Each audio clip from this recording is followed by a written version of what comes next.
As a father, I see things a lot different than when I was in my 20s. Now that I'm in my mid 40s, 46 to be exact, I see life a lot differently.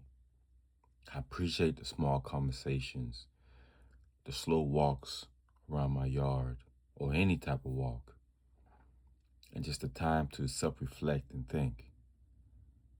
I see many of my young brothers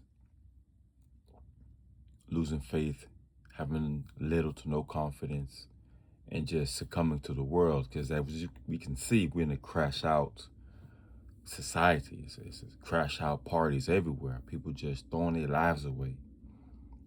School just started, 2026 fall semester, and high school students already getting a gun battle, shooting other students in school, getting in fights and resolving them with guns and knives and taking another person's life or just getting caught with a weapon on campus. And I realized that, and I've actually been seeing this for quite some time, is that the lack of fathers, the lack of loving fathers in the home, husband, just think about this. The word husband, the base of it is band, B-A-N-D, husband. A husband's job is to hold a house together. And without the husband there, the man there being in the home, a loving man for his young boys and young girls, there's nothing holding the house together other than the strength of the mother in most cases. Her feminine energy. And a lot of times it is getting overworked and not directed in the right places. And so you have a home running high on emotions. And this video is specifically geared towards men, but I would love for women to hear me out as well. Men, you cannot run and live your life based on emotions. You cannot expect to be successful and stay out of danger and trouble by running off on your emotions. I don't care if you're driving in the car, if you're at work, or you're having conversations with your siblings. Because I just recently had a discussion with a sibling of mine, and ever since we were small, he always ran on his emotions. Now that he's 44, 45 years old, those decisions, and he continues to do it, living on his emotions, it has caused him to live in a subpar living conditions, losing big career positions, losing lawsuits because he's cussing out his lawyers. And I had to think like, wow, you haven't really changed much, but there's so many other people that I know just personally in my circle that have a short fuse. Sometimes I have one, I've been told. But I'm fair, I've learned to step back, reflect, and think about what I am going to do and what I am about to do, how that's going to impact my life and the relationship that I have, especially with my children. Now, being a father, I don't just do any and everything I feel like doing, whether it's to get money, whether it's to party, to have fun. Um, I just don't do it. I step back and I reflect, how is this going to be a benefit? And how is this going to get me closer to my children, to see them every day? How can I get home faster? How can I spend more time? Now, if I go and commit some crimes, hustling, slanging dope, um, get into trouble like I did back in the day, I know that there's a good chance I won't be coming home. And I want my men and my young boys to think about it, right? What is it that you're doing that is hindering you from moving forward to getting to where you want to be? You may not have children, you may have a wife, you may have a beautiful home to come to. You may have family that you would love to see. It could be your mom, your brother, your sister, your dad, your uncle, grandpa, whoever. But think about what you're doing before you pick up that gun. Think about what you're saying to yourself. What kind of words are you speaking at this universe? You know, you're cussing yourself out. You're cursing your family, your friends, your coworkers, the strangers. You're doing nothing but speaking curses out there. And life and death is in the power of the tongue. And we really need to take heed to that. You know, like truly think about it. Because back in the day, if you had problems with someone, let's say we both warriors and my tribe's getting ready to fight your tribe and vice versa, I'm gonna speak all types of curse words. May you not move forward in your life. May your children rebel against you.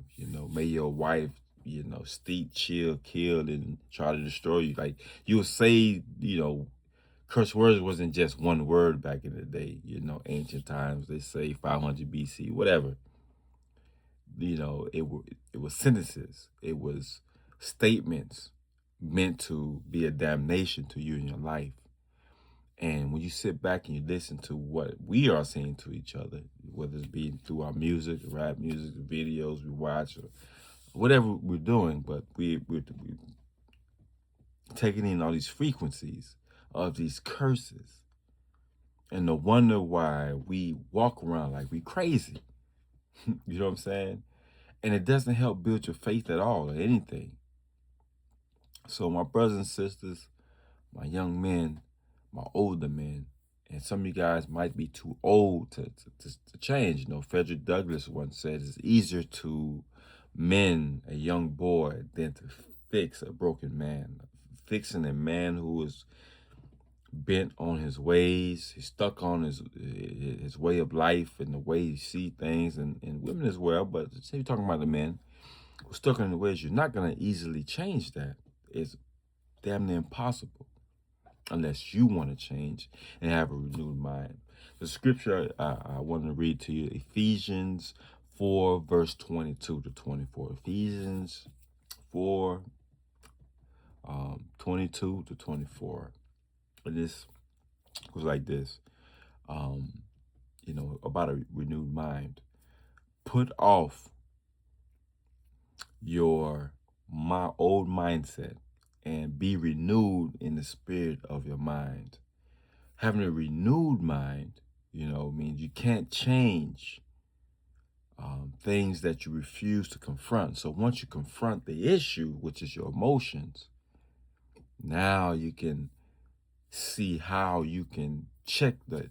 There's something called emotional intelligence. And there's a great book that I read called Emotional Intelligence. And there's quite a few books out there on the subject. But I remember the book stating that how most people have no idea how low their emotional IQ is. We don't know or see how fast we ready to blow a fuse off anything. And sometimes they could be damn near deadly. You running off, at someone who cut you off out there in traffic, or you cut them off. They approach your car. They got a gun. You may not know it, or you may see it, and now your life is on the line. Or you come out and you grab them out the car and pistol whip them. For what? Now you have, and depending on how bad you beat the person up, you could be looking at, a serious battery felony case, aggravated assault, attempted murder, manslaughter. Who knows? It's like once you take a step and allow the enemy, allow the devil to pull you into something like that, you don't know how it's going to turn out or how much more of an issue of the Pandora box you just opened.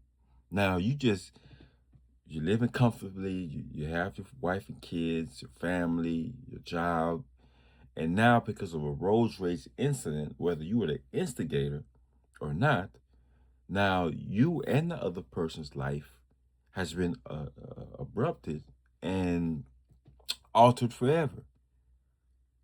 So just think about life itself and just chill. That's where I got this, I've been trying to work on my feng shui, and I've been using this background in many of my videos. I'm entering a part of my life where I'm more interested in learning how to be a better person. For me and my family, how can I be a better person? How can I get my point across, but at the same time understand yours as well? And it just brings more peace and energy and tranquility into my life and into the universe. But anyway, my name is King Kevin. I just hope that my men become stronger men, and not just strong physically, but emotionally and mentally, because we really need to start thinking. Let's get out of this crash out dummy stuff, because it's not helping you, it's not helping me, it's not helping anybody. All right, bless up.